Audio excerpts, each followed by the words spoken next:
Hi everyone, welcome back to the channel. In this video, I'm going to show you how to cancel your DU SIM plan.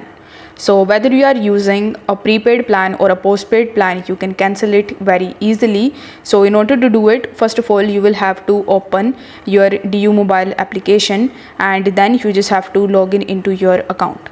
Now once you have successfully logged in, you will have to tap on the support tab in the bottom and here you will see chat with us option. So you need to simply tap on it and you need to just wait for some time until it shows you further details. Now over here on this page you will be able to see manage home services. So if you want to do it, you can select that option, or you can simply type here that you want to cancel your prepaid plan or your postpaid plan. You can even give further information about the plan that you are using and that you want to cancel. So you will have to tell them that you want to cancel your plan and they are going to help you in this regard.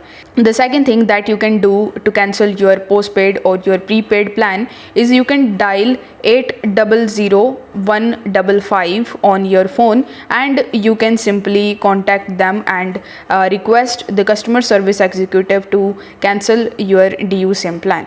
If this video helped you out, give it a like and subscribe to the channel. Thank you so much for watching.